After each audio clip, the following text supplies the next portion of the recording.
this meeting of the Newington Board of Education to order at 7 p.m. on February 28th, 2018. We'll start with the Pledge of Allegiance. I pledge allegiance to the flag of the United States of America and to the republic for which it stands, one nation, under God, indivisible, with liberty and justice for all. Although it says we have no presentations of awards or proclamation, I wanted to give the floor to Mr. Sylvia for a quick moment. Thank you, Josh. Mr. Vasella, on behalf of the members of the Board of Education, simply put, happy birthday. Thank you all. Happy birthday, Paul. Hang around for a piece of cake later, folks. That is real cake, so those of you in the audience, it's not a prop, or watching at home, come on down. We will cut up the cake and serve at the end of the meeting, which might be a first at a Board of Ed meeting. Yeah, I do want to make note that I got the cake sized enough to accommodate all of our participants in the audience. So if you'd like to join us, by all means, please do. Thank you, Mr. Sylvia. We'll see you soon, Rose. We are now moving on to public participation on any matter related to board responsibilities.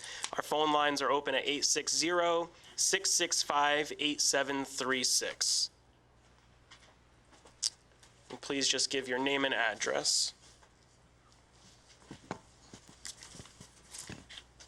And one final disclaimer, if someone calls in the middle of someone speaking, I will take the phone call just so we don't lose them, so I apologize if that happens. Mr. Vasella can tell you all about that. Good evening, Scott Groskowski, 46 Miami Avenue. Talking tonight about the Newington High School walkout for April. First thing I want to state is I am fully in support of the students doing this. This is an important issue, and I do believe they should be able to do it. When the stuff was first posted to the internet, and I've passed out handouts, and if anybody here needs a handout, I got them here.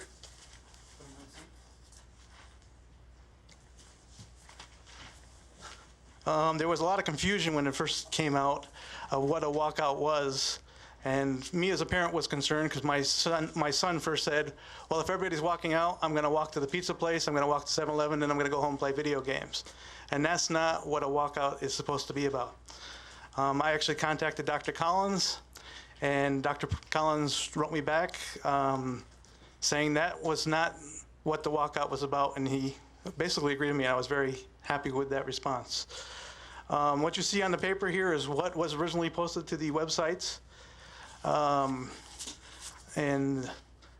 Originally it appeared from the postings there that this was going to be a very political motivated type of thing.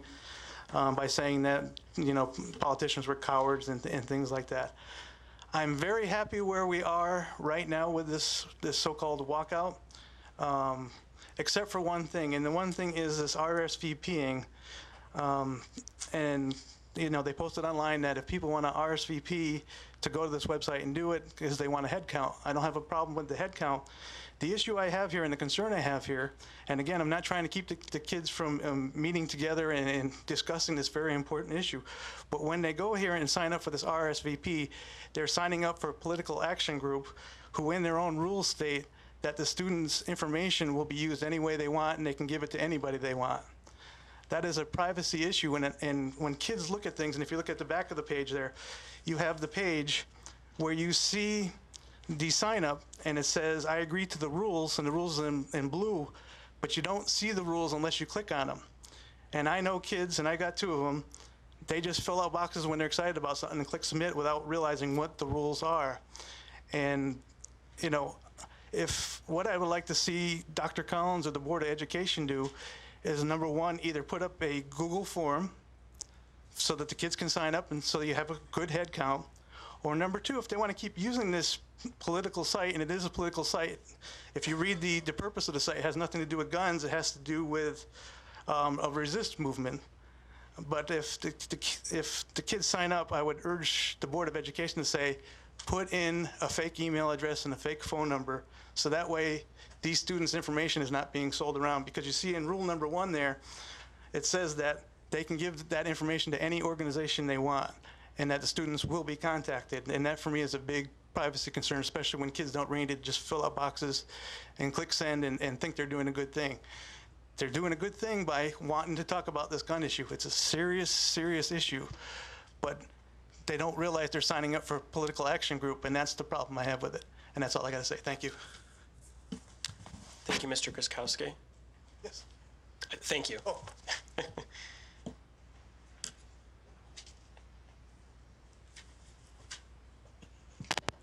Maureen Klett, 104 Harold Drive, and I'm not here to talk about the walkout. I'm here to talk about something a little different. Last night at the town council meeting, there was a discussion that there's going to be a joint committee between the board and the council to look at consolidating services.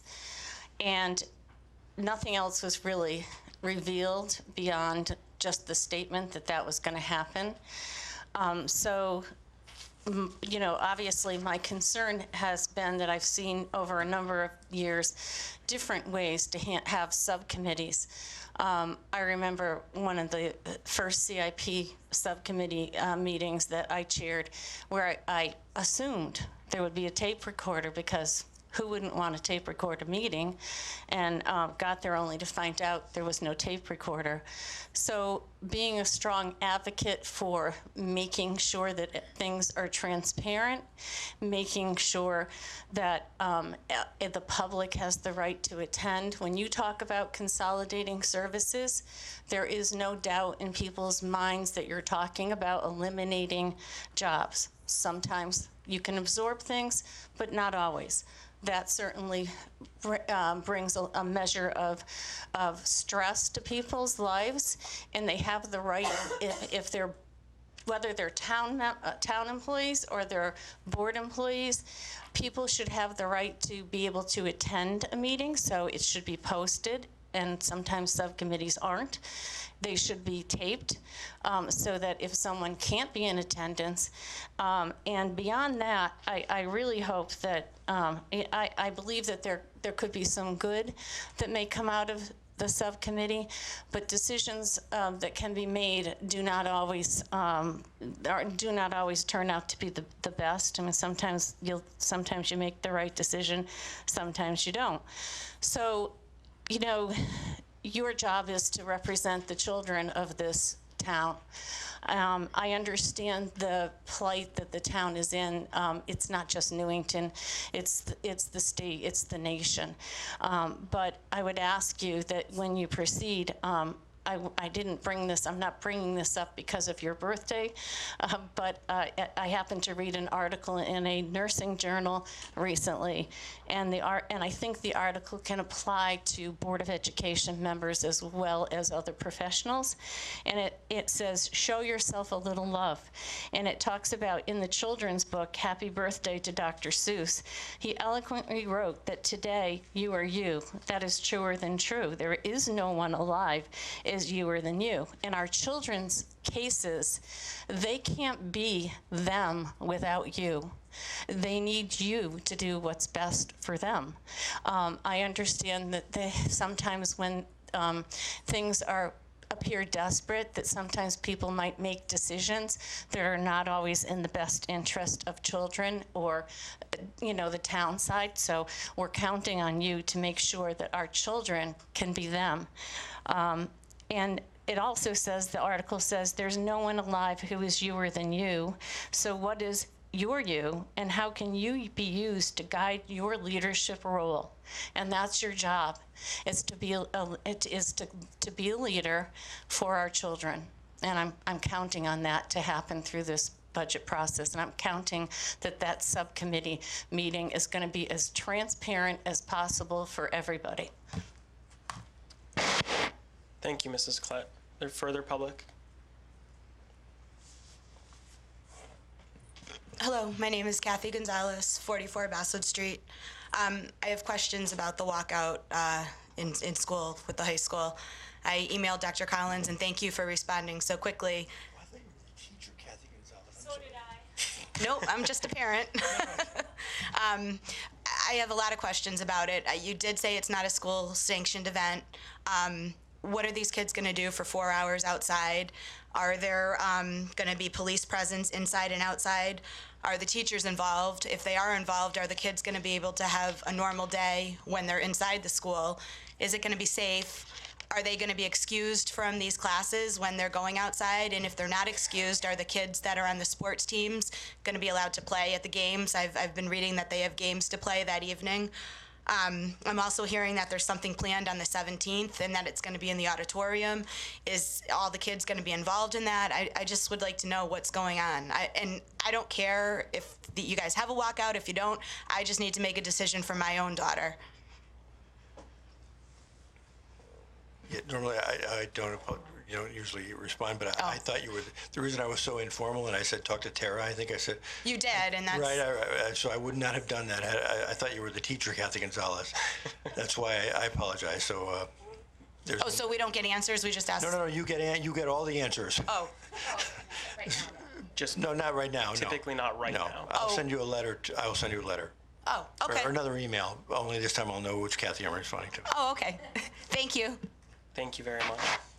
Is there further public wishing to speak this evening? Okay. Seeing none, we'll move on to our consent agenda. Dr. Braverman, if you would read that. Sure.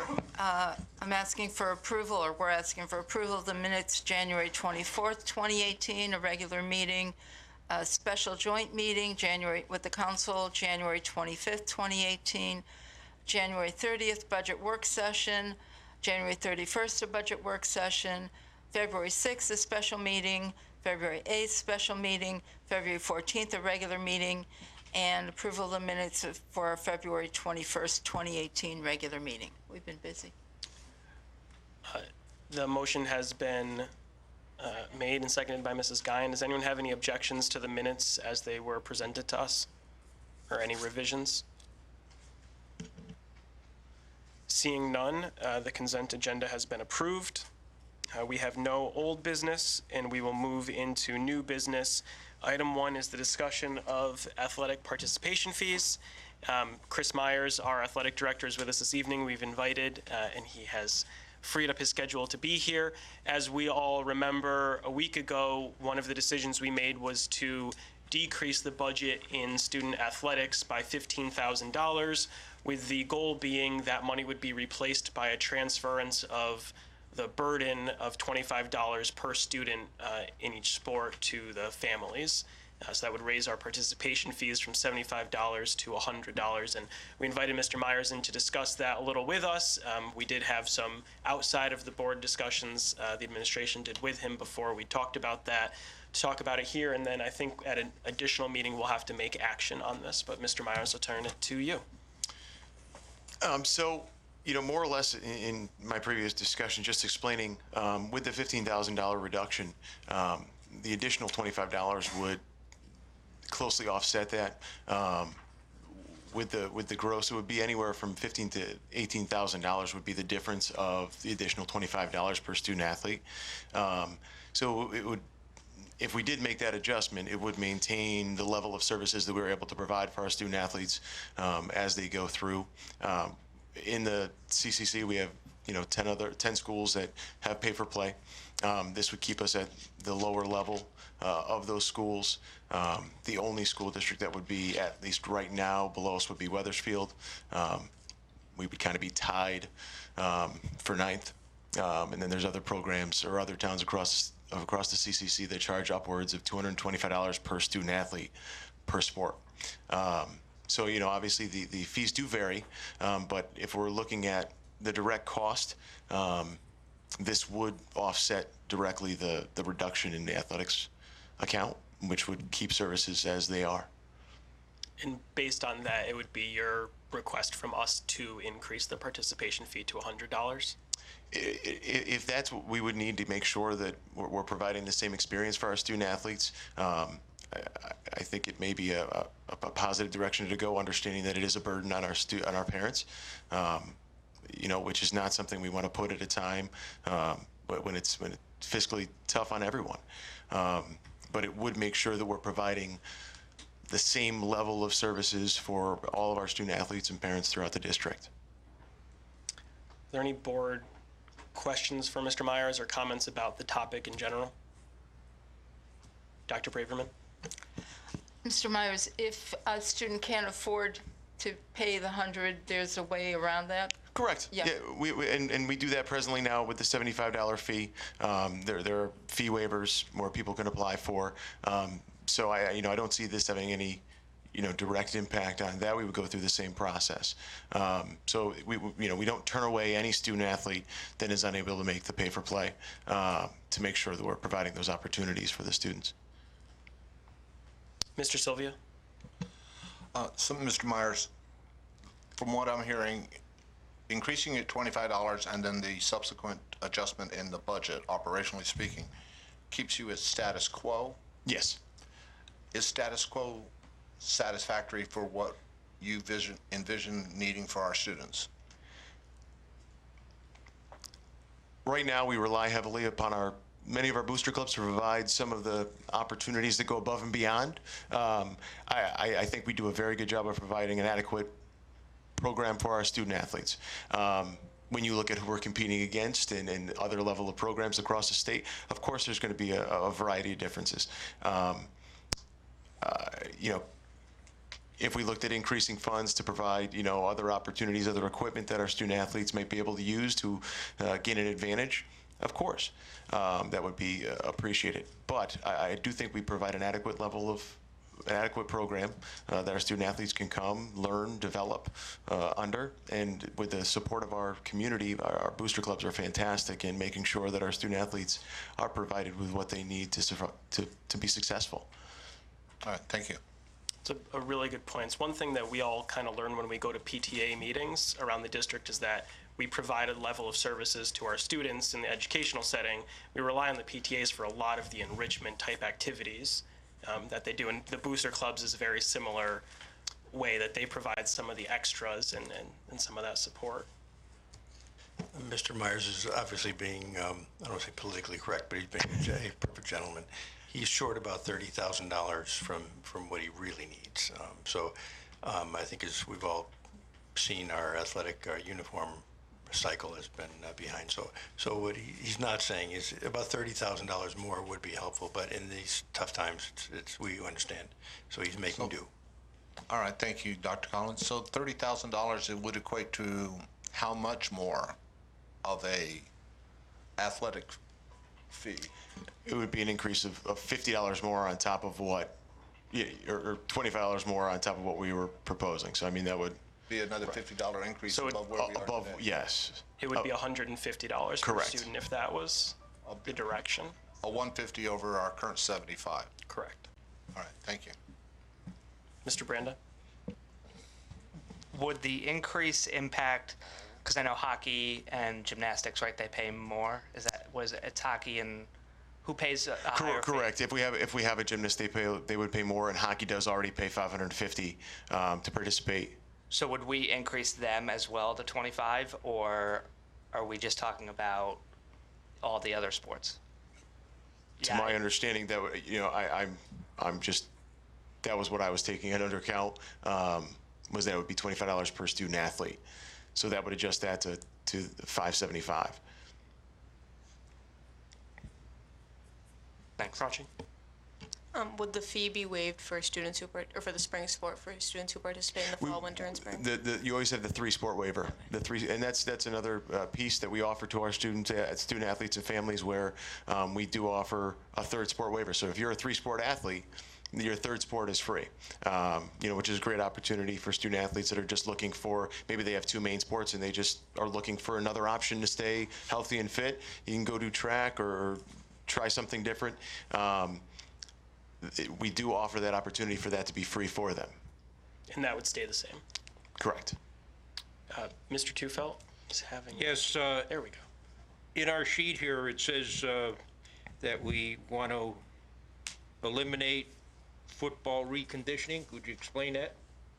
So what we would do is we reduced the cost for reconditioning. helmets, stuff like that? Correct, helmets and shoulder pads. So it wouldn't directly impact, we can discuss with the reconditioner, if there are any helmets that go above and beyond that, we'd be able to pay for that via the athletic account, via the money that comes from our pay for participation fees.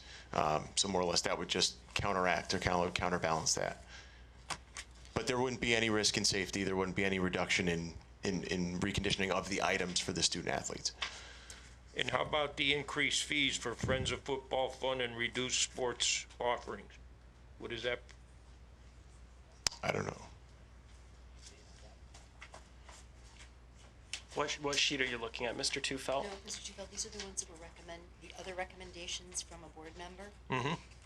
So that was just, if we took the cut that the board member. Okay, I see what you're looking at. So those were part of one thing Mr. Sylvia was looking for more context on what would happen if we cut from that area, but those weren't things that we They're not did cuts. when we transferred. The only thing we did was cut $15,000, which the plan is to replace that money with an increased participation fee. Thank you.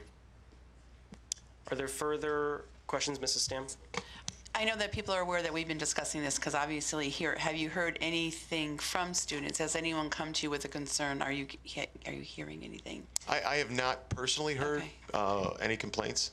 This meeting may bring that conversation to the forefront, so tomorrow morning it might be blinking, but no, up to this point I have not heard anything in that arena.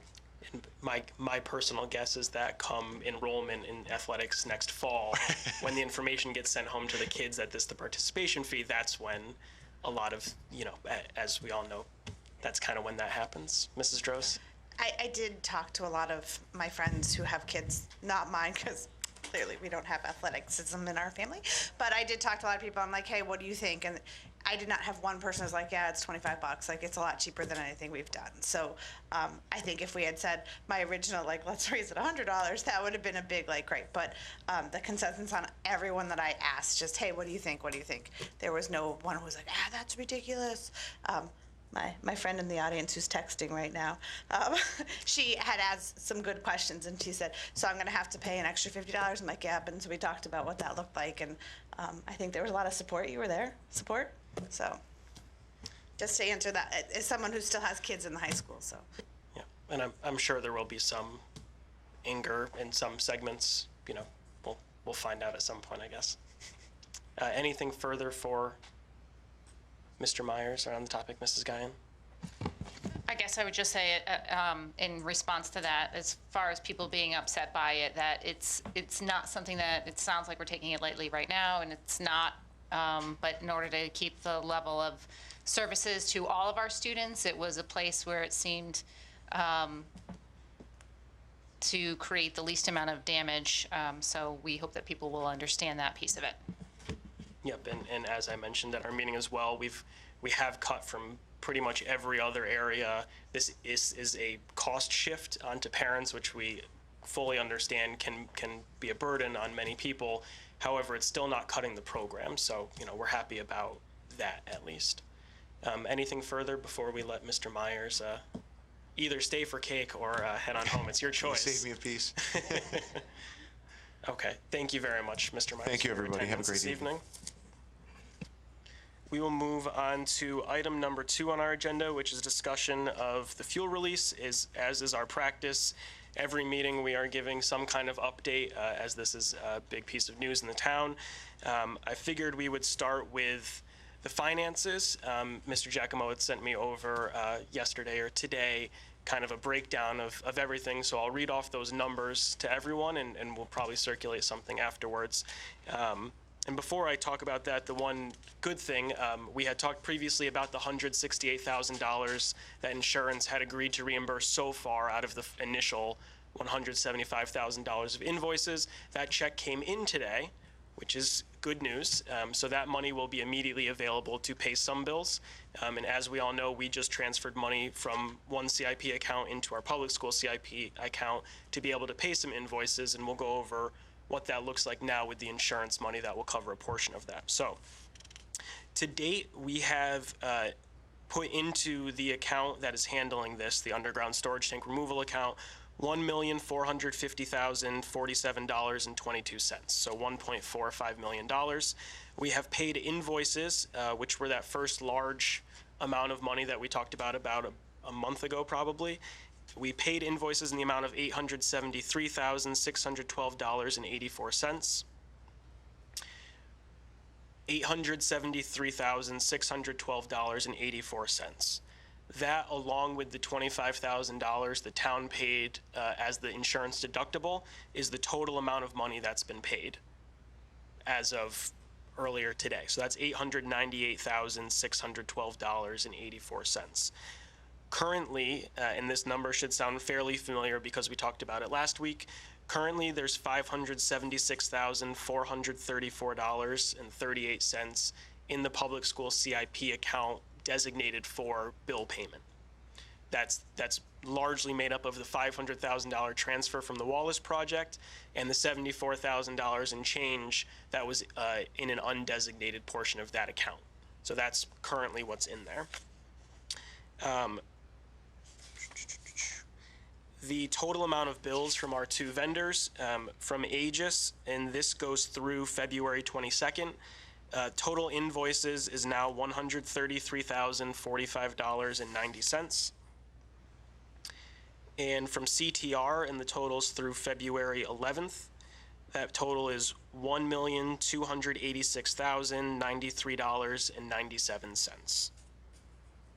Combined, our total invoices to date are $1,419,139.87.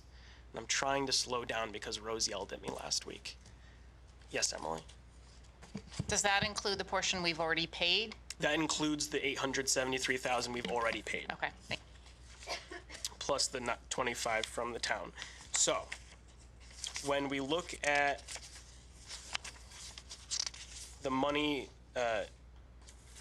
currently, as of yesterday, invoices came in, and I already told you the totals. The current amount of invoices that need to be paid is $321,175.75. The insurance money will pay for $168,000 and change. The board's account will then pay for the additional $152,000 and change.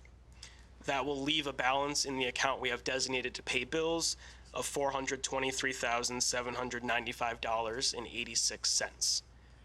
$423,795.86 should be what's remaining in our account once this set of invoices has been paid.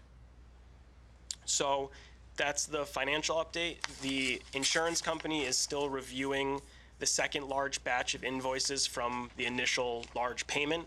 So they're looking at about $700,000 of invoices now.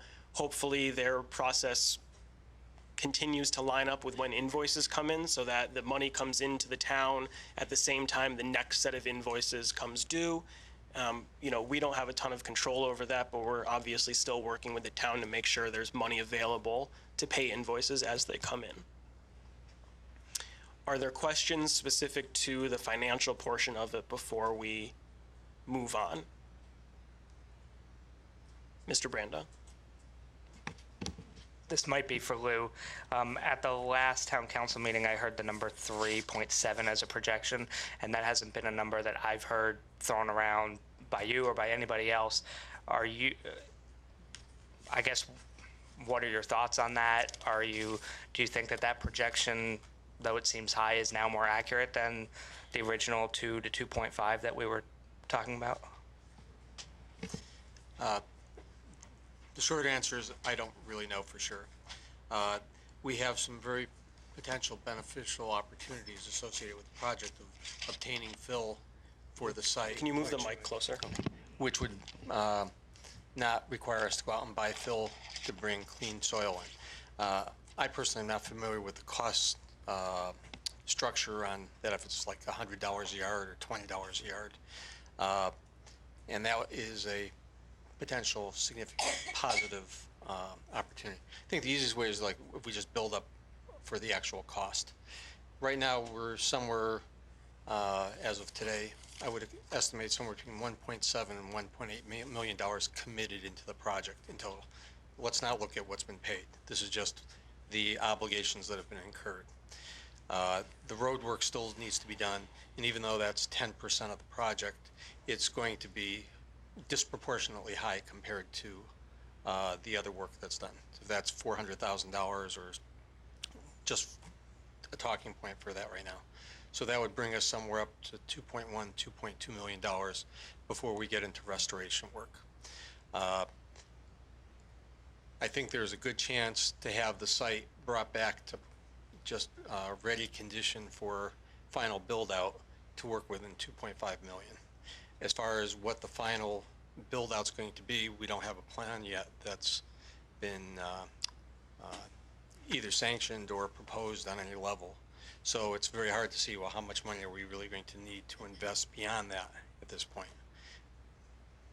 We might be thinking the same thing. So we're talking about two different numbers. The 3.7 includes what we do after the cleanup is done. I would believe so. I don't know for sure. I didn't get that from the meeting. I mean, I'm sure we can ask, but that was my concern. I can't speak for that. So you're sticking to the idea of the 2.5 ballpark for cleanup of the, okay. I think that's in the neighborhood. Okay, thanks. And I think that's an important distinction because no one here has heard any talk of what's happening afterwards, nor is there a plan in place for what's going to happen to the area or a cost associated with that. Mr. Sylvia? Thank you. So there's,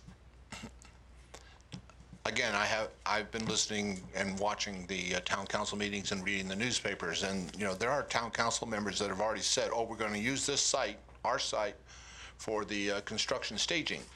And I'm like going, oh, okay. News to me. Now, that's still, that's why I'm interested in the 3.7 number and what it constitutes in the town manager's mind because in my mind, as Lou says, okay, $2.5 million to get us back to a nice level piece of ground. All right, I still got buses to park someplace, and I've got to do something somewhere for the buses. And if the town and the town hall renovation committee has already made plans for the site that we have over the next 2 years while they're trying to facilitate their objectives,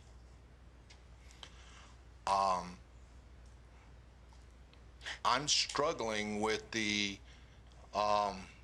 need for our assets and the additional monies that would be aligned with that need. So that's where my questions are. I come from a very similar place. I personally have not had any discussions with the town council or the town manager, and it doesn't sound like our administration has either about the staging. I learned that for the first time at the last town council meeting last week that I attended.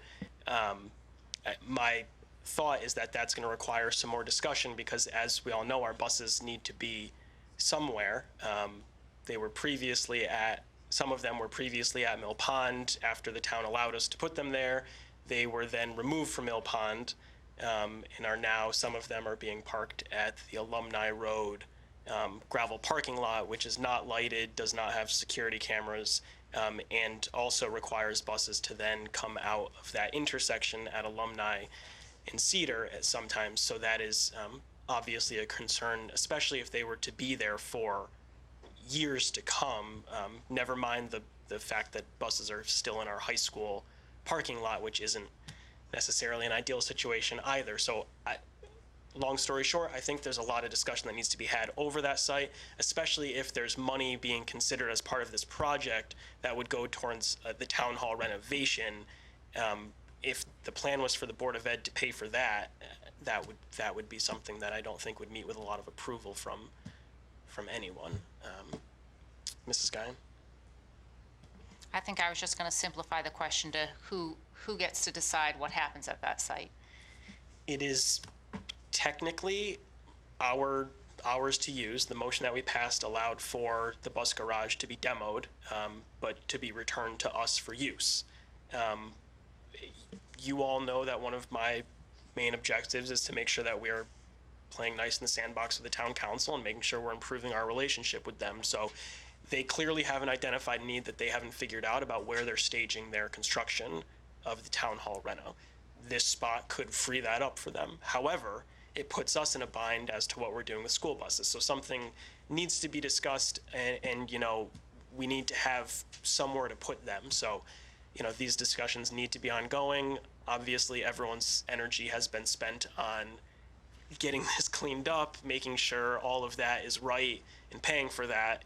It's just about time to formulate a real plan there. So it's on my agenda for sure. It's certainly the bane of Dr. Collins' existence right now, trying to figure out what to do with the buses. So more to come on that, if that's acceptable. You're welcome. I next wanted to just quickly recognize, for any public that didn't listen to town council last night, or any board members who weren't aware yet, at last week's town council meeting, they did authorize the town to hire an independent firm to do an investigation into the incident. We all around this table unanimously agreed that was incredibly important. The administration supports that as well. All of the board employees will be made available for that, to contribute to that investigation. So that, I believe, will be starting shortly, if it has not already in the past couple of days. We will have more information once it's complete. We may have an update somewhere in the middle. I'm not quite sure how that's going to turn out. And we've started discussions with the town council about potentially sharing in that cost with them. Not sure where that's going to go or where the money would be spent from, but that's a discussion that's just at its beginning stage. And pursuant to what we've talked about before, we're not going to have any further comments on anything arising out of that investigation until it's over. Lastly, I thought I would turn to Mr. Jakimowicz to give an update on where the work is right now and what the next couple of, since last week, and what the next couple of events are. As of right now, the project can be characterized at about 90% complete for the digging portion of remediating all of the diesel fuel spill. Right now, the only part that is not complete is the area underneath Garfield Street. They are still trying to ascertain the best course of action, both from a long-term point of view as well as a cost-benefit standpoint. The options available to the town are cutting into the roadway, fully digging out whatever is contaminated underneath, and rebuilding the road. There are other less radical approaches that can be taken to try to entomb the area with basically not allowing it to be able to leach into the brook at any point in the future. That may also require a road cut to do that.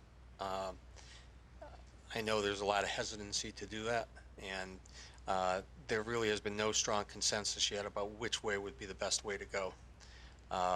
Certainly the removal of all of the contaminated soil ends the issue once and for all. Leaving it in place with a containment barrier will also, leave a small risk of something happening again down the road. Those decisions are currently being debated and should be decided within the next week or so. And then the project will pick up and continue once that decision is made. As I said earlier, that will be a more expensive component of the work compared to just basically digging in an open trench. By taking the road apart, needing to get down to the level necessary to fully clean the space is just an uncertainty at this point. So we were anticipating from the proposals generated by the contractor and the lead environmental professional that to be somewhere in the $300,000 to $400,000 range of cost to do just that piece of it. Once that's done, the site is really ready for being regenerated back into its final condition. They would obviously need to refinish the road to a satisfactory condition. Reconstituting the site would start with probably rock at the lower levels to really create a solid base, and then clean fill moving up into the different layers by depth. I know they can have different gradients of soil to use based on the depth of the excavation. And then, like any time you would even redo your driveway at home, there would be amount of time you would want to let the site sit, drive over it as gravel, make sure it really packs in well, so you would be able to have a sturdy site which wouldn't be subjected to sinkholes or other irregularities, and which would require it being repaved in a few years right afterwards. So we're still, I would think that if everything went well, we would be in a spot where the site would be ready for final build out, where it's just, a level site again, probably by July 1st at this point. Are there questions about the work that's ongoing right now? Dr. Braverman? Lou, how does this affect our insurance premiums with Prudential, and when there's an adverse event, what happens next? Okay. I really am not sure of this. Now, this is not actually a direct policy with the Board of Ed. Our traditional general liability, workman's comp, property insurance is a direct right policy between ourselves and KERMA, and they go out and reinsure that policy with their different insurance companies. KERMA went out and purchased a pollution liability policy with $1 million per occurrence, $2 million maximum per policy period for any one organization. But they bought that as a universal for all of their group. And it was a matter, I believe it has a $5 million total limit, so the first $5 million in claims is all that the insurance company would pay out. So I don't believe it'll have any rating impact on us for our future insurance. It might possibly just on the pollution liability policy, but our general liability policy, I don't think so. Are there further questions on those issues we just talked about, or anything related to this? Okay. Seeing none, we'll move on to item 3 under new business, and that is an update on the Anna Reynolds Gym. We did talk about this, I want to say 2 weeks ago. I think it was 2 weeks ago. It was first brought to our attention. Last week, Dr. Collins handed us a memorandum. Tonight is just to kind of recap what happened, that there's no danger to anyone, and since the time we talked about it, the Anna Reynolds community did receive a letter about the situation. So I just turned to Dr. Collins to talk briefly about what happened, how it was responded to, and moving forward. Absolutely. So we are familiar with some of the concerns we received from Anna Reynolds, and we all, I believe, know that the building is in desperate need of renovation. That being said, the building is completely safe. And there were some pictures that were sent to me of some broken tiles, broken asbestos tiles, and the ceiling tiles removed and all that, and they looked bad. And I could just see them being circulated on the internet and having the same thing happen. So what I did is I closed the gym for a couple of days because I wanted to have they were asbestos tile that were broken up, so I wanted to have it tested for asbestos. And it came back, it was absolutely fine. It wasn't friable, which, not airborne. And as far as the Tectum deck, the roofing material, which same issue we've had all along, and it'd be about $150,000, and really would not be a cost benefit to doing that until the building was renovated. So it looks bad, but I also wanted to make sure that there wasn't anything that was going to fall on the children as they were in the gym, and it's just flakes of things. That's all. So nothing harmful. There's no asbestos in that at all. It looks worse than it is, but if somebody were to look at those pictures, it doesn't look very pretty.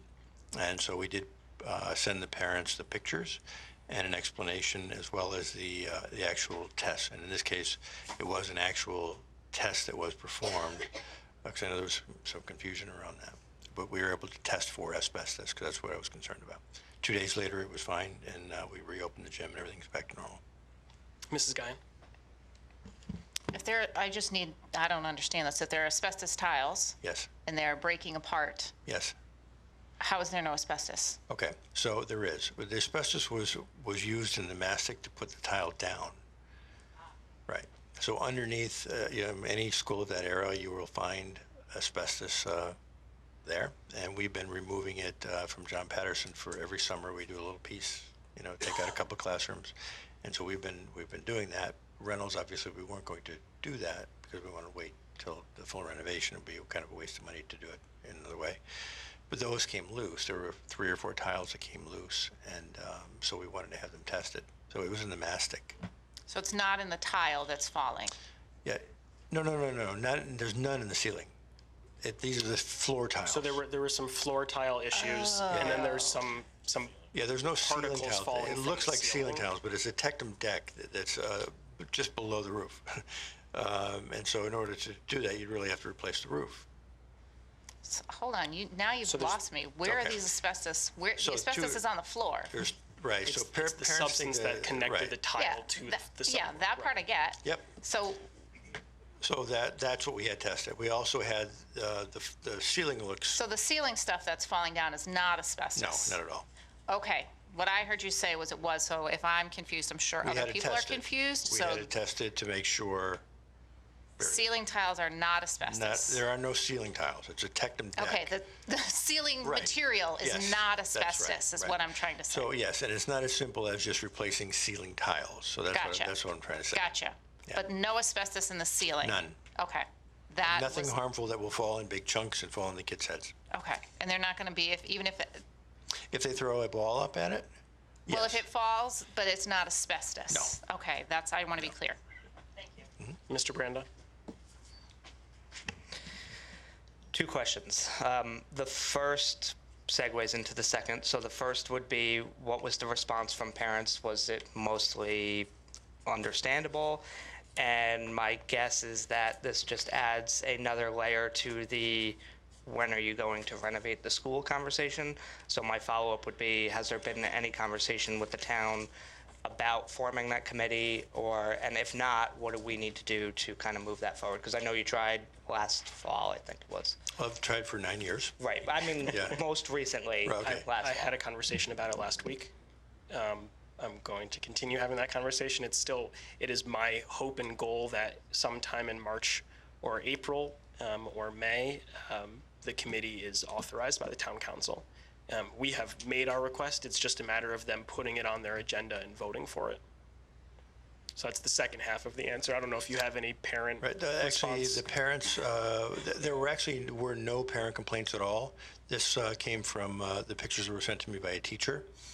And I thought anything gets sent to me electronically could end up on the internet, and I just wanted to head that off at the pass.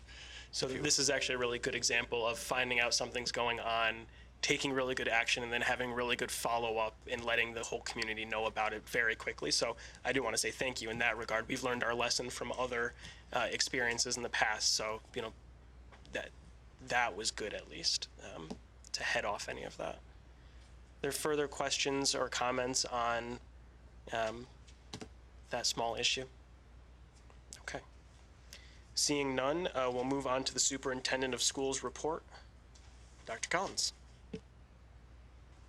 Okay, I think we've been really talking mostly about budget for the most part. I do want to share with you that we did receive, it appears 3 more outplacements are going to be necessary that will have an impact on your budget. So that is going to be an issue that the board was going to have to wrestle with sometime shortly. I apologize just for a moment. This year? Yesterday. Yesterday.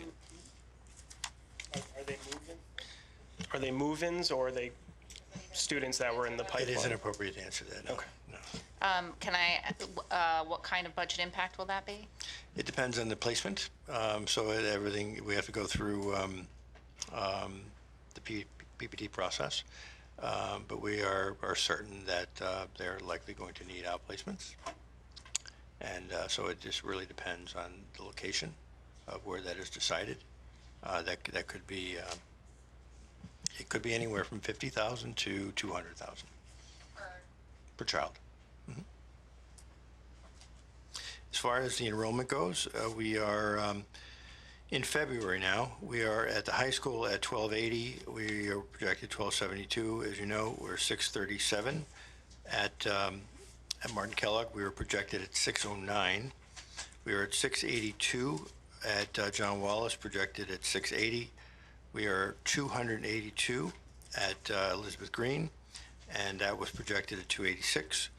We are at 424 at Anna Reynolds, projected at 435. 366 at John Patterson, projected at 345. 323 at Rich Chafee, projected at 335. And our preschool numbers are absolutely through the roof. And I worried, as I shared with you, I think at the beginning of the year, that we were starting very high. I was really concerned about that number because as they turn 3, the number only grows. And so that is really concerning to me, but we are addressing it. And so it's going to be a rough year, but next year we will have that under control. I wish we were able to have another teacher at the beginning of this year, but it just didn't work out that way. Just a clarification, those are the preschool students we have in district. Yes. They're with the out-of-district people, so I just wanted to make sure that we're talking about the same people. Those Okay. are in district, right? All right, thank you. Mm-hmm. I don't want to belabor the issue. If there's anything else, the financial report is in here.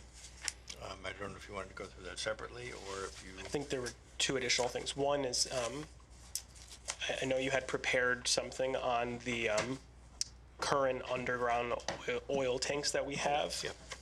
That is it's something that we had asked about for a while, about our procedures for checking our underground oil tanks. I believe we have 5 that are currently in use that heat buildings. In your white packet, there is no tab.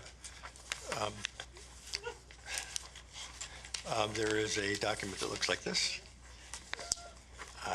entitled Fuss & O'Neill, and I'm going to ask Lou to speak to it. What we wanted to make sure we did was we wanted to make sure that, considering the fact that how we didn't know that 19,000 gallons of fuel could possibly leak from an above-ground storage tank, but we want to make sure we had everything else checked out as well to make sure we were following proper protocol. And so Fuss & O'Neill came in and did an independent investigation, if you will, and provided the results to Lou, and I'll have Lou speak to them. Okay.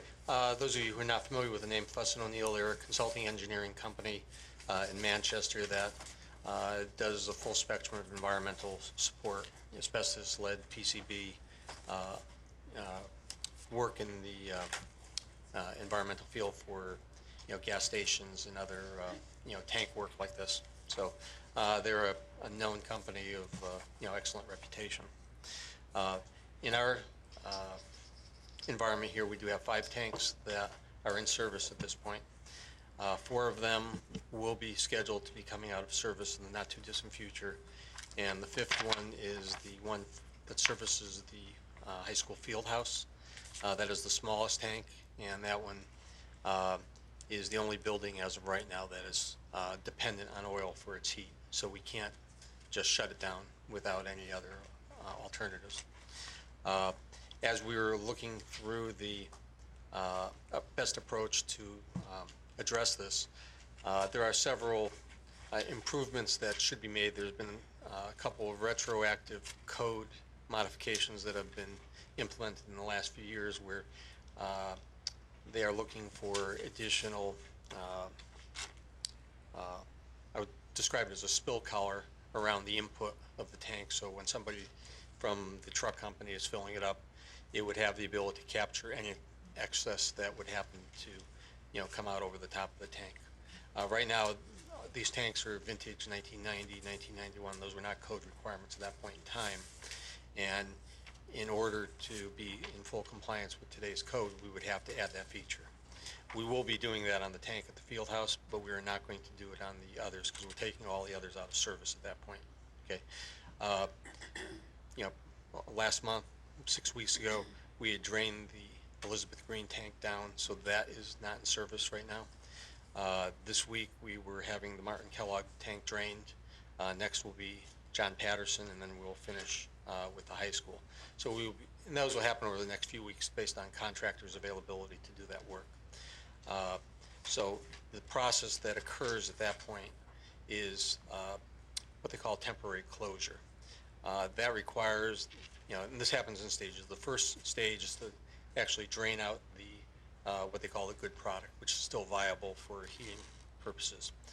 Then you're left with a couple inches of sludge at the bottom. A second company comes in to suction that all out, and then they clean the inside of the tank. Third stage is to disconnect and cap the piping that joins the tank to the building. Once that occurs, it's considered in a temporary closure state.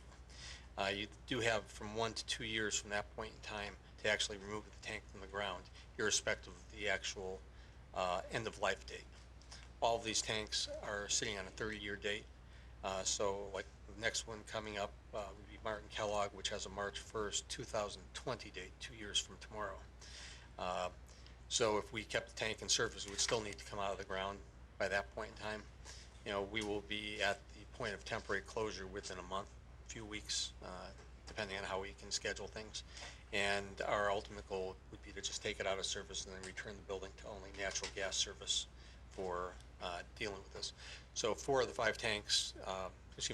4 active tanks will be drained down and out of service within, I'd like to say, a couple weeks at this point.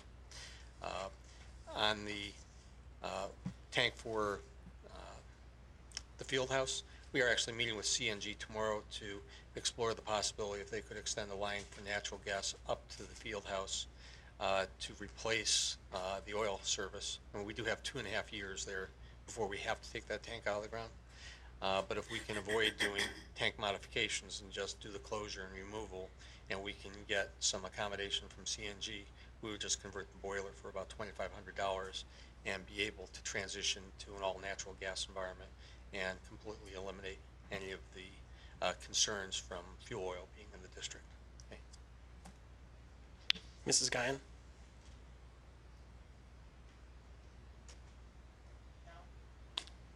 Steve, can you shut your mic off? There we go. Is it the oil that gets removed that's still viable, is that then reused in the district someplace? Well, as of right now, the only viable site is the field house, and that's the smallest tank at 2,000 gallons. So we only have limited capacity there. We have about 20,000 gallons of fuel that are still here in the district, and we can only take about 1,000 to 1,500 gallons per fill at the field house. We're not going to wait until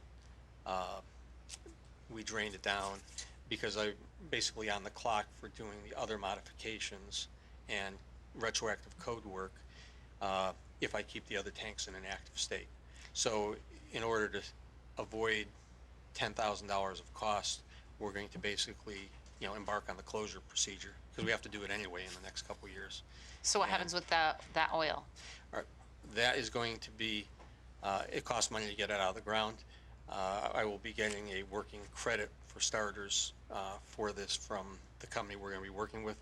I am trying to determine what is the best course of action, and that will be dependent a little bit on what happens tomorrow with CNG, if that's a viable option for us, where I either would take a cash credit back, or I would be able to try to barter that for other services for us.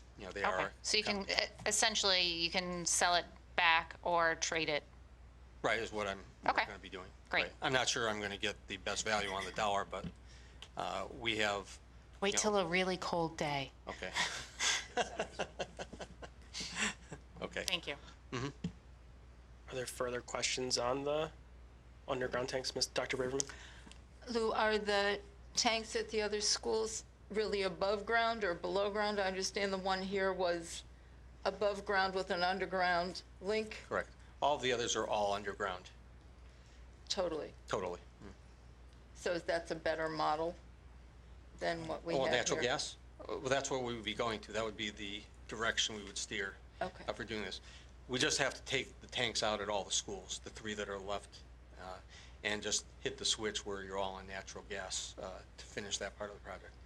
At the high school field house, we will actually have to convert the boiler to run in a natural gas environment and be able to, we would have to just shut it down and disconnect the tank and go through the closure process when that time comes. Okay, thank you. Those are the ones we were worried about, if they were underground and they were at the end of life. Or the other one, what we weren't. Right. And so it's been the plan for some time to take these out. We just now have a report saying exactly what we've been doing, what we need to do. Seems like everything is working well. I would say if Mr. Bashan is watching, this is, I think, this would directly respond to questions that you asked. I don't know if you've sent this over to him yet. If not, I think it's posted on our website, and maybe we can get an email shot over to you, because I know that was a concern of his. Are there further questions on that before we turn? I think there was one more part of the superintendent's report. Mr. Sylvia had asked me earlier in the week about our unencumbered funds that come at the end of the superintendent's report and our financial report. In your white packet, there is a updated one from today. The question that Mr. Sylvia asked for the board's knowledge is, are there funds that we can foresee that are unencumbered right now that we could potentially use to pay bills for the diesel release, which I forwarded on to Dr. Collins and Mr. Jacomowitz to see if they could give a good response this evening. And I believe Mr. Jacomowitz is able to do that as part of the superintendent's report. Okay. The financial report that you're looking at shows an unencumbered balance in the lower right-hand corner, $4,016,334. So I just want to make sure everybody's on the same report as everybody else. It is a single page, lot of number like report. Yeah, lower right-hand corner, $4,016,000. Okay. Now, what everybody needs to understand is this is strictly an interim report of an unfinished financial closing. Typically, it takes us a few weeks after the end of any one month to have a full reconciliation and make sure all of the encumbrances are in correct status and everything's been verified. You know, in order to just try to facilitate this conversation today, we were really focused on trying to make sure we got in all significant commitments that we were aware of as of today into the system, but this has not been reconciled at all. And as I was looking at it, some of the variances here, you know, pointed me to go look at some things between 4:30 this afternoon when this report was issued and the start of the meeting. And, you know, the $4 million that's here is, you know, definitely higher than what reality is right now. I was able to review some of the encumbrances that were here, and because nothing's been reconciled yet, I would think our actual balance is somewhere closer to the $3 million number of what's unencumbered money is right now. And this is just strictly a work in process. I mean, we stopped today at 4:30, whether work was done or not, to get the report out. So there is no issue about quality of work. It's just in trying to put something out here that was as meaningful as possible for you, just recognizing there's work in process that's associated with it. So the $4 million, you should really look at it as roughly a $3 million pool of money that has to cover all board operations from now through the end of the fiscal year that are not committed. You know, this will include potentially additional outplacements, the variation in utility costs that occur from hot, cold. You may have a warm time right now, but you may have a brutally hot May and June, which cranks up your air conditioning bills. You have any number of leave issues, absences where you're have an individual on sick leave that you need to also staff the replacement position. A whole variety of the curriculum writing and other initiatives that are just ongoing. I mean, we have a number of things happening simultaneously here where our staff are out in front of issues. They're making plans and looking at different options for how they would want to improve curriculum or different parts of the overall academic experience for the kids. And many times they wouldn't have that picked out just yet. They're going to go to a new textbook yet. They may not have the costs because they have 4 different options to look at. And this is all the dynamics of what happens day to day within the operation. You know, a number of times our curriculum supervisors are working on 8 to 10 projects simultaneously, and they are not all at the same point of maturity to be able to make firm commitments for any one, you know, to commit to one certain course of action.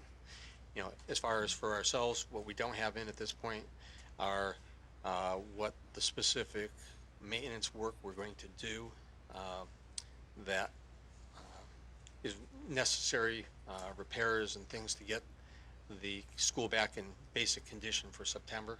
You know, if we have $50,000 of plumbing repairs and we have to do roof patches and we have to go about and replace some furniture around the district or carpeting and tile. All of these things really are evaluated during the month of May and early June to figure out what that summer plan is. So we're at least 6 weeks ahead of being able to make those kind of firm decisions for ourselves. And we don't have money that is just tied up in different places in that anticipation. We would be doing that as these specific tasks, come into clarity for ourselves. So from a perspective of comparison for last year, at the same time last year, we were at about 8% unencumbered at this point. With the items I just spoke of to be at a $3 million level, we're about 4%. So you have about half the resources this year that you've had prior years. And we've had a much more volatile year when it comes to the special ed and other uncontrollable expenditures that we've encountered. Mrs. Droz? Okay, talk slow. Mm-hmm. First timer. Okay, I understand the first column because I'm not dumb. Okay, the adjusted budget column is The result of transfers that were made. The mid-year transfers. okay, and December. then year to date. I can't even say that word. Encumbrance. So what does it mean? That's money that's set aside for known commitments, such as your payroll for the rest of the year, commitments for utilities, commitment for contractual arrangements you have for PD. There's I got there's that. 150 I got pages that. of open purchase or open encumbrances. Period expended. Just for the month of February, what was spent. Year to date would be how much we've spent up until February. That's actually fiscal today. It should be from July through February. So this column here is July What's through left? February. Those columns And then the probably last shouldn't be is the what we same have numbers, left. though. I got the last column. Okay, thank you. I'm Sorry, Josh. those columns probably shouldn't be the same numbers, though. Is that an error on this? The period expended and the year-to-date expended are the same? I ran the report from a July through June 30th perspective here. It says period 0 to 13. If I ran it from 0 to 8, it would cut it off properly. On the one that's attached to the superintendent's That one report, probably that had it is done right. just the, It had that is 0 through January 0. 1st to January 31st in the period encumbrance. So if you look back at that later, that's how that typically is, but this was specific to trying to figure out globally what's going on this year. Right. So kind of holistically, you have about half the resources you typically have in other years. Obviously, the uncertainty surrounding the diesel fuel project and the level of financial commitments we have to set aside for that, have to be factored into this equation. And, it will be, just a much leaner last 4 months of the year for being able to engage in new initiatives or other programmatic improvements for the board at this point in time. Are there further questions? Mr. Sylvia? All right, so Lou, please forgive me. I heard reasons why we can't touch it. I have not heard any recommendations based upon the numbers that are in front of us. So if I just was nonchalantly picking reading, I've got $347,000 left in reading that's unencumbered. Correct. And I also said that a few moments ago, we have around another $1 million of encumbrances that are not presented here. This is because of unfinished work. A lot of it was in the area of the payroll accruals and matching the cutoffs. So to look program by program is not a question I would answer because I can't give you an answer that is situationally correct. We'd have to just look in aggregate.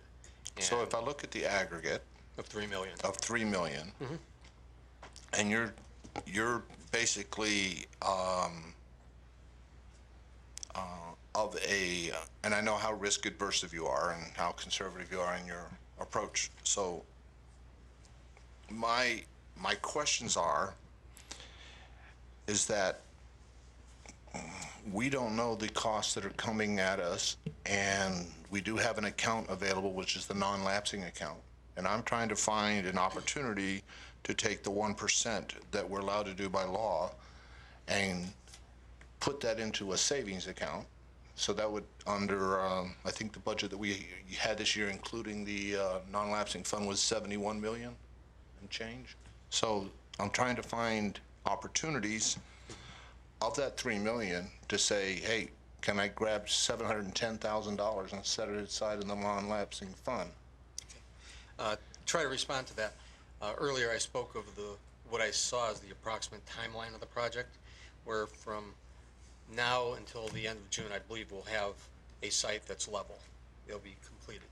Those bills will be coming due this fiscal year, and that's really job one on our part of how, or whatever resources we can dedicate that is part of the consensus decision-making, that would have to be out of this year's budget to be paid this year, or Right. if not shortly thereafterwards. Realistically, I can't see us being able to do both. Oh, I would agree. I would agree with that, all right? But So- to put it into next year's fund and not be able to I pay didn't this say year's next bill. year's fund. I'm just basically saying if we could earmark it and say, I've got $710,000, either it's available for the remediation efforts, or it can go into the non-lapsing account, whatever's remaining, to the next year budget, so that if in case we have to spend anything in that fiscal year. But my primary focus is really to say, can I set aside at least $710,000 earmarked for, in this fiscal year, for remediation? I don't know the answer to that today. Okay. That would be a decision point that realistically happens near the end of May till sometime in early to mid-June, when we can really see how the year is ending, what issues have cropped up, and what we can actually, do to try to accumulate savings in different places. I don't think it's really appropriate, because that's essentially 1 month's worth of operating capital at this point.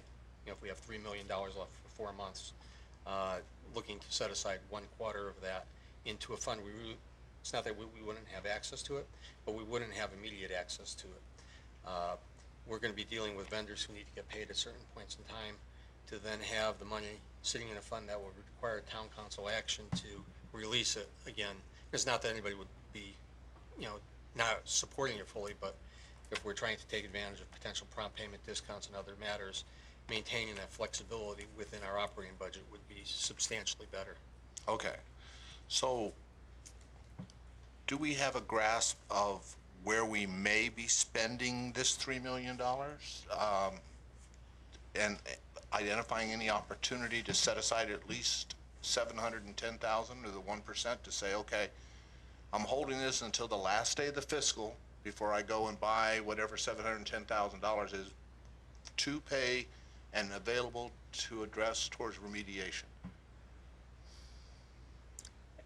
I could not identify it today. It would take consistent analysis over the next 4 to 6 weeks to be able to make sure our trends are holding up and that we're not unaware of certain issues that are coming up. I can't make that commitment today. No, all right. So I appreciate the answer, and I understand the fluidity of where we're at. But that was what my intent was trying to find any type of funds within our remaining unencumbered operationals. All right, and our burn rate is about running at 710 a month? Well, actually, it's substantially different month by month. July and August are slow starters because you don't have your staff at work. for all But the July, August is next fiscal year. Right, but if you think, you have instead of having 1/12 of your expenditures in July and August, you might have 1% a month for each of those 2 months. Correct. Then it accelerates, and then you have a big balloon. Right, but I'm trying to focus on this $3 million you say we have left for this fiscal year. Right. So our burn rate is going, we don't have a grasp of what our real burn rate is for our last 3 months of this fiscal year. No, well, we don't control it's not a production environment like a factory where I control the environment. We have to deal with the issues that are brought to us with special ed. I mean, certainly we have control over payroll issues, but a number of the other factors for dealing with outplacements and other situational needs have to be dealt with, as they arise day by day, and I can't program that and say, okay, I have $20,000 this month to deal with issues. It just doesn't. So how much of the 3 million is within our control? It would depend on the answer as far as what we're trying to target for achieving a number for a set aside. So if the goal is to try to get $700,000 set aside to pay bills, I would have to evaluate it and work backwards from that context to say exactly what's available now. Probably all $3 million or $2.5 million are probably essential. The last $500,000 might be discretionary or things we can move around. It'll become a matter of what choices we need to make as, from the board and what we're directed to do, how to implement those decisions. And then I think the it's health benefit funds that we have that were identified in October, 534,000? Has that been allocated in this 3 million? Well, that's part of it, yes. It's part of this. Right. It's not listed anywhere. It's part of the, it's part of the unencumbered employee balance. benefits. Yeah, within employee benefits. So the employee benefit says, pardon me, I'm lost here. $549,000, which is essentially what the health benefit credit is. The account is fully encumbered outside of that.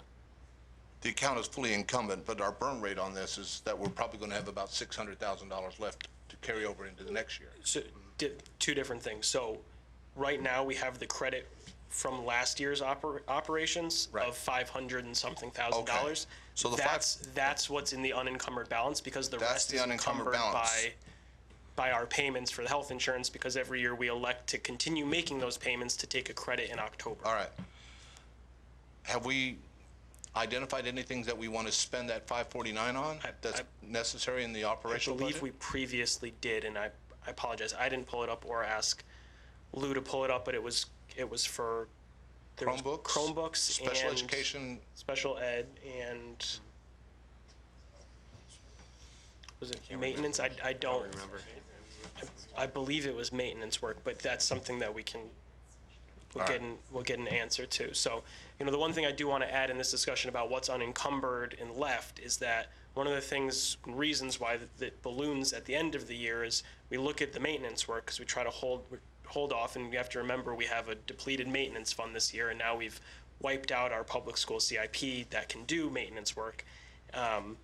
We also have a lot of the instructional supplies that we pass. So a lot of the things we just brought forward in our budget for next year, those items are purchased at the end of the year for the following school year. So we have a lot. So I just want to make sure that that's brought out in this discussion. It's not $3 million necessarily that's just sitting there.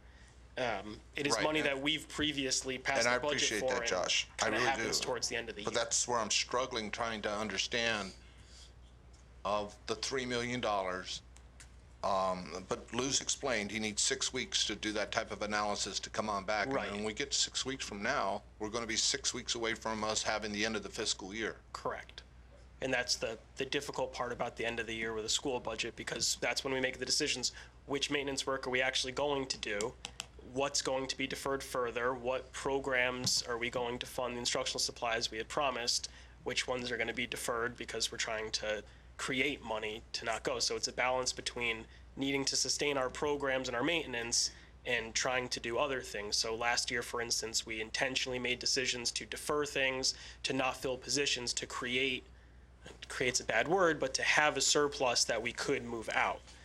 All right. And then there's the fact that at the end of the year, if bills don't come due, then there is a balance left over, because we thought a bill was coming in June 30th. If it comes in July 1st, that money's already, in years past, has been transferred over to the town. Since 2011, and this is in our packets, it's just over $600,000 we've returned to the town, not because we didn't necessarily need it, but because the bills don't always come when you expect them to. All right. I thank you. Because I gave my word earlier this evening, I don't have any other questions. All right. Well, we can certainly continue that conversation later. So are there any further discussions on the superintendent of schools report, which merged with Lou's report as a subset of that superintendent's report? Seeing none, we will move on to item H on our agenda, public participation on any matter related to board responsibilities. Again, the phones are open at 860-665-8736.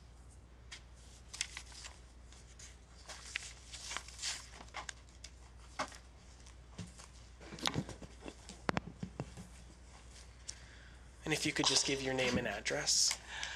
Dana Havens, 113 Stoddard Avenue. I actually, when you guys were having questions about the town hall or the town's estimated final cost, I had taken notes. I was at the meeting, and she said the estimated final cost would be 3.7, and that would include filling the hole, covering it with just gravel, and wiring it for electricity outlets, lighting, and electrical, lighting, and gravel. That's it. So and I'm kind of surprised that you aren't working more closely with her. Not you in general. You know, I know you were very busy, but maybe someone should be checking in with her daily and getting this information from her, because you guys are off a huge difference, like $1 million. The whole scope of your budget's maybe not a big amount, but in my budget it is. And that's it. Thanks. Thank you, Ms. Havens. Is there any further public participation? You can speak with board members after. Any further members of the public or anyone on the phone? Seeing none, we will move on to remarks by board members. We'll start with Mr. Plord. I was earlier going to ask for a response to public participation, but I forgot to. So if I may say it now, I would like to. In regards to the school walkout, I am one of the organizers at the high school, and I am the main spokesperson of the group that is doing that. I'll speak to you as well. Just to answer a few questions, in terms of our original post about it, our original post was flawed, and if you read our statement, I don't know if you did, if you read our statement that we released yesterday, it outlined those flaws, and we did apologize for them because they weren't supposed to be there in the first place. If you look at our original post, which the gentleman that was here before did give you a copy of, it says that we were going to protest for stricter gun restrictions. And after thinking about that, we decided that that's not what we wanted this event to be about. Not only did all of us in the group agree with that, but also we didn't want this to become a political event. We simply wanted this event to be sort of like a convention or like a mock legislative where students could come together and speak about what they believe in, and eventually at the end of the event we were planning to write an open letter and then send it to state representatives of different states, the governor, things like that, to present to other people in the country about what our little experiment at Newington High School, with people coming together who don't and may not necessarily agree with each other, had come up with to fix the issue of mass shootings in this country. As for the safety aspect, we are going to do whatever we can and whatever is possible in in conjunction with the administration at the school to make the event as safe as humanly possible. We are discussing a few things this weekend, and more information will be out by the end of this week or by the beginning of next week in terms of that. But I can assure you that the safety of the event is our #1 priority over everything else. So we are going to make sure that it is as safe as possible, and that's why we went to the administrators at Newington High School for approval in the beginning. We made it very clear that we weren't asking for their permission, just approval, and to help us make it as safe as possible, because we really do care about the safety of the students at Newington High School. And we wanted them to have a forum to be able to speak about issues that affect them. That's all. Thank you, Mr. Plord. Ms. Steve? Nothing? Okay. Mr. Sylvia? Thank you. First, thank you very much. It's always good to have a face to a post. And I will commend the organization on what you're attempting to do and the rationale that you're trying to achieve. I said it before, and others, is that there's going to be consequences because of the actions, and there's going to be multiple interpretations of the good intents that you have. So I appreciate what you're doing. I think it's going to be a very excellent learning experience. But I also believe, as I have to face, that you're going to be facing constraints that the administration is not 100% behind as posted, all right? And in how the students address and function within the constraints that the administration and the policies that we've set by previous boards and such, I says, will be a large learning experience, all right? But we've got a lot of parents that are worried, okay? Rightfully so.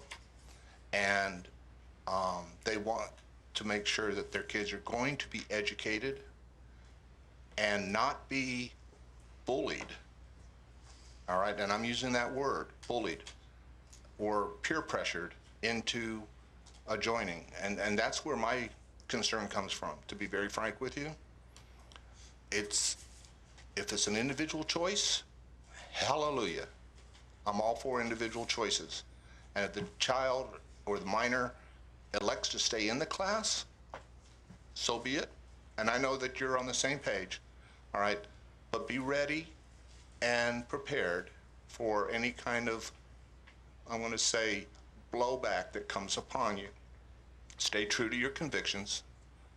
Proceed with what you're trying to achieve. You have my support on that, but within the rules and the guidelines that the administration will provide to you. And other than that, happy birthday, Paul. Thank you, Mr. Sylvia. Mrs. Stam? Mr. Vasella? Thank you. You didn't have your mic on, no one will know. Thank you all. Dr. Braverman? I just wanted to let you know we were in the paper, fairly balanced articles, I think, in the Herald and in the Hartford Current about this bill. You can have the articles if you like, or you've seen them, have you? Okay. And Monday is DECA at the AquaTurf. If anyone, I know they always need judges. It starts about 9, I believe. Right. So if anyone wants to be a judge, I'm sure I can get you the contact person if you're interested. And happy birthday, Paul. Mr. Tufelt?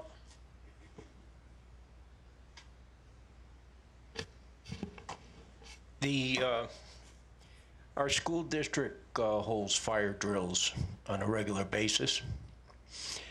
And with the recent happenings with the shootings at the school, do we have a protocol for the students and also the teachers in our school system of what to do in case of a lockdown?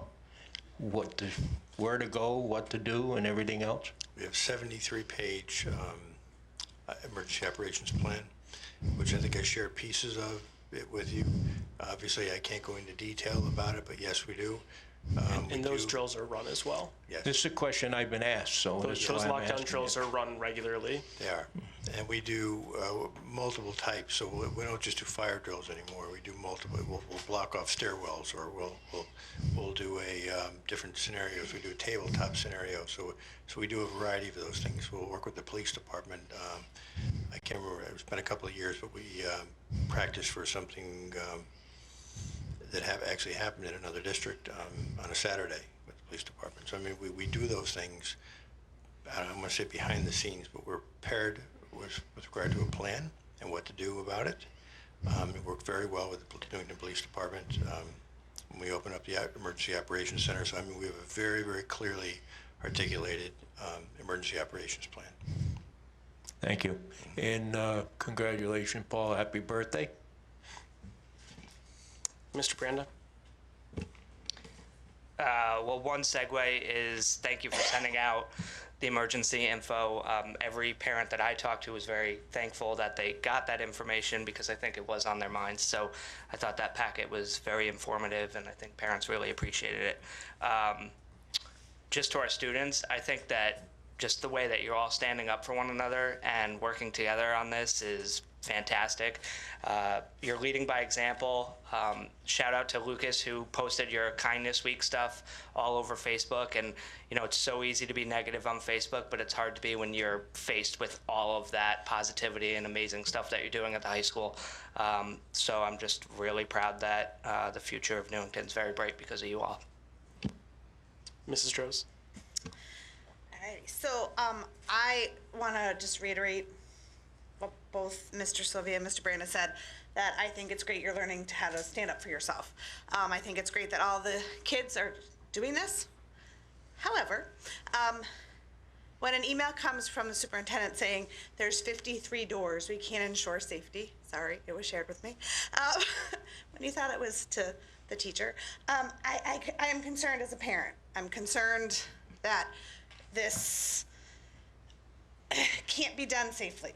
I'm just throwing that out there. If teachers are staying in the classroom and you have a bunch of high schoolers going outside the classroom and outside, I'm just throwing that out, that I do have some concerns about that. Saying that it's not going to be political, I'm going to take this personally also to the level of my child, who is very concerned what's going to happen if he doesn't walk out. But he doesn't want to. So I just want to throw that out there, that make sure that everyone feels that they have the right to not agree with you. I love the fact that you want to write letters. I think that's phenomenal. And I just want to make sure that we're really focusing on the problem, which I don't think is necessarily gun control as much as mental health. We have a mental health issue in our country, and we have to focus on that. So that's just my opinion on that. And I want to share that we had a curriculum meeting tonight. Nice job. It was very informative. I have to do a shout out to the biomedical, what's her name, Jen? Jen Fries. Jen Fries? Jen Fries. Holy moly, phenomenal.